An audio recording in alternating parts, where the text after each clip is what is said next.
Hey everyone, it's Kelly Duggan. I'm the founder of Physical Therapy U, and I am here today with AJ Delpozzo, and he's going to introduce himself a little bit. So why don't you state your name again, your role at PTU, and then your current school and your current major. Yeah, so my name's AJ Delpozzo. I am one of our rehab aides here at Physical Therapy U at our Buzzards Bay location. I'm currently at Bridgewater State, finishing up my senior year, majoring in health science, and starting up PT school in June.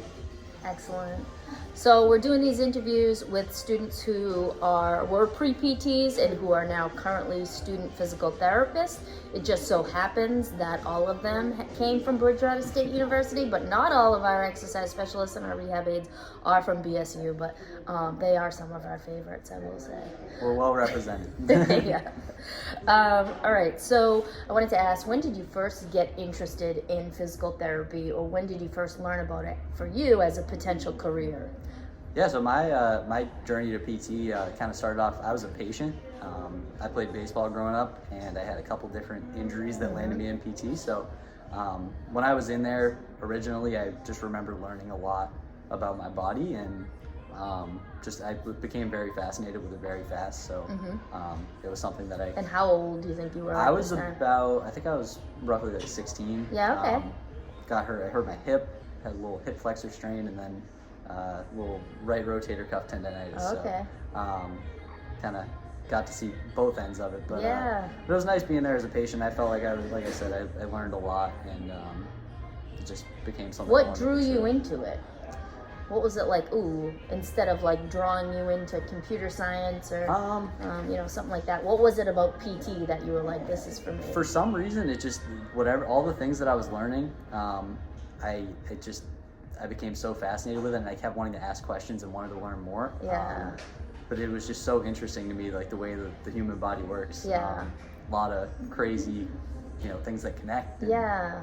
So I just became very, very fascinated with it. Very cool. Yeah, it lights up for some people. That was always true for me as well, but I always just find it interesting to ask people, and then they get excited about, like you were just saying, because I'm like, oh, that's so cool. That's when you're Right. this is your passion. So what was your journey getting into PT school like? What did that look like for you? What did you have to do to get your sort of resume up to par so that you actually got accepted into PT school? Yeah, so obviously going into my undergrad program, I knew that it was going to require pretty high GPA.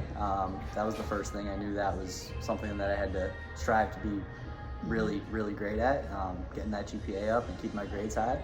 I think just kind of developing good habits, laying a foundation early on. Freshman year, I tried to figure out a good study schedule, figuring out ways to prepare for exams, and kind of carry all that with me throughout my undergrad journey. But it was just laying the foundation early on. So prereqs, getting all those done early, keeping the GPA high. I know obviously you did an internship here with us, but how did you discover that you needed some observation hours, and how did you build those up? So it's required in the program at Bridgewater for health science to complete a minimum of 40. But it wasn't just that. I knew that getting the experience in the clinic, being hands-on, seeing it for yourself.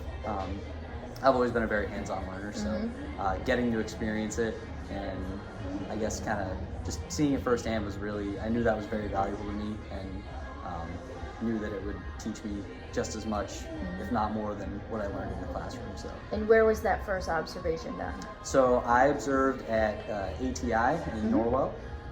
Had an old baseball coach of mine. Yeah. Ironically, it was the coach that I had when I got hurt. Oh, okay. When I was playing, so he knew all about my injury. But yeah, I got to go observe him, and excellent. He also went to Tufts, which is where I'm going. Oh, great.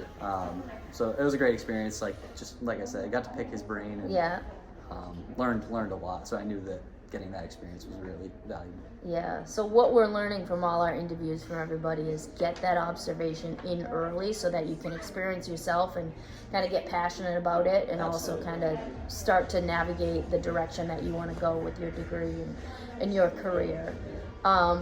When did you start working with PTU? So I started about a year ago. I was actually just talking to Kelly about how we were. I'm coming up on my 1 year anniversary. It's very soon, probably in the next week or two. Yeah. But yeah, it started about a year ago. So I was a junior at Bridgewater, and it's been a great experience. And what sort of stuff are you doing here with us? So right now, I mean, primarily just maintaining the clinic, keeping the clinic nice and clean, helping out the PTs when needed, getting patients started on their warm-ups, and basically just being an extra hand whenever whoever needs me. I'll just do whatever I can now. Do you feel like this foundation and this job is maybe going to help you once you're in PT school? Yeah, absolutely. Like I said, now that I've kind of seen some things in the clinic and have some experience with, I've seen so many different cases, which is something I love about PTU is you see such a variety of patients. And I feel like it's really helped me prepare for what life as a clinician is going to be like. And just getting that experience, seeing such a variety of patients, I think that's been huge. Extremely helpful. Yeah, Yes. Opens up the mind a little bit Absolutely. for what's out there. So I want to go back to your application process. So you're applying to PT school. You got a good GPA. You did all your prereqs. You did your observation hours. You applied. You got accepted, which is fantastic. What lessons did you learn through that entire process? Or what could you share with someone who wants to do that, is maybe like, hey, this is a shortcut, or this will make it easier for you, or don't do this or do that? So the application is done through PCCast, which I believe just about every program, they do their applications through a website called PCCast. And on there, you'll get a general application along with some supplemental questions that are specific to the program you're applying to. And with those questions, I thought it was really important that I tried to use my experience as much as I could. Not just talking about what I've learned in the classroom, but I think trying to bring out all of what I've been able to experience here. That was big for me, and I'm sure it's something that the schools reviewing the applications love to see.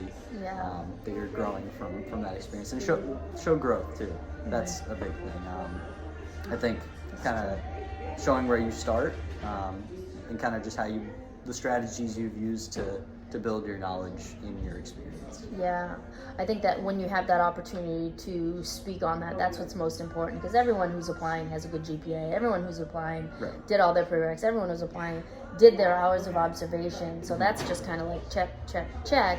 And then when you have that opportunity to kind of really showcase yourself, certainly highlight and do that. Now, did you ever go to any open houses or any sort of online informative? So I went through a virtual session with Tufts that they had former students on there as well as faculty, and they kind of the students were speaking on their experience in the program and because one of my concerns with Tufts being a hybrid program is the connection to your classmates and faculty, and that quickly erased my worries. They were very, they talked about how everybody's so well connected, and it just gave me a really good sense for what the family side of the program was like. What are you most excited about at Tufts coming up? Obviously connecting with my classmates, that'll be very exciting, but just trying to expand on everything that I've learned and kind of going in with the goal that I want to take everything that I've learned here and anything we're learning about, see if I can relate it back and say, oh, like I saw this with this patient. Just trying to kind of now tie in all this knowledge that I'm going to be getting in the classroom to what I've already experienced. To the real life, yeah. Excellent. Soon to be Dr. Delpozzo. Where do you see yourself in 5 years? Graduated, license, done. After all that hill has been climbed. It's a lot to think about. What do you want to do with this degree? I can definitely see myself pursuing even further education, such as like the dry needling. I know we offer that at PTU. So just trying to continue to build on my skill set as a PT. In the early stages of my career, I'm going to make it my goal to kind of just pick up as much information as I can, and then from there, kind of develop my own strategies and my, way of doing things. Yeah, you think you'll be looking to work with some baseball players? Absolutely. Yeah. I'd love to work with athletes. I've actually thought a lot about working with youth athletes. Yeah. I think youth athlete development's in kind of a weird place right now. Yeah. And we've seen a huge uptick in certain injuries that I just don't think should be happening, especially with our baseball players. Yeah. A lot of Tommy John surgeries that Overuse is overuse crazy. injuries. So And what we're gonna see is as these kids age, that, you know, because this is going back maybe 10, 15 years at this point, where we started to see these really high overuse, playing the sport year round, not taking any time off. Those kids are now starting to age and put some real trauma in front of themselves, or potential trauma, and we're starting to see those injuries. So I think the research is always pretty far behind what's actually happening, but we'll see it in the clinics first in terms of where that's going. You know, the bony abnormalities that happen when you have, you know, an overworked area of a joint, shoulder, hip, or whatever it may be. So it'll be very interesting. It'll be good to have people that in a position like you, or like when we were talking with Maddie, that played the sport, that have a really good understanding of that athlete mindset, and that can then address all of those issues that's specific to the right, especially since I had kind of been a product of some overuse injuries as well, because I only played baseball for most of my life. Yeah. So, you know what just that's year like. round, and it was a lot. So Yeah. kind of want to get into researching that, as well as applying that research to improving youth athlete development. I love that. I look forward to that. I'm gonna find it in 5 years. Say, where are we at with that? So lastly, what would your top advice be for someone who's wants to be a pre-PT? Maybe they're not there yet. Maybe they're not even in college yet. But what's your top advice for someone who wants to follow a path like yours? Yeah, I'd say the biggest thing is kind of just trying to surround yourself with people that have been through that process. You know, being here has been great for me. This is the other thing, take advantage of being around those people. Ask as many questions as possible. I'm sure Nick's annoyed with me by now. I've asked him so many questions. But yeah, just try to, you know, find people to pick their brain, ask. You know, people are always happy to help. So anybody you can find who's been through that process before, just try to pick up as much information as possible. It'll go a long way. Yeah, absolutely. And I think that's a good lesson, especially as a newer worker as well. Once you enter the workforce, is, you know, you might ask 10 different people something, and, you know, 5 of them are going to ghost you and not give you an answer. And then you're like, but you get 5 answers from, you know, half those people that could help you with your career path and stuff. So it's important to keep asking questions. AJ, thank you for your time today. Yeah, of course, thank you. I appreciate it. I think this is going to help some people, and hopefully we'll get it out to the right people. Hopefully. All right.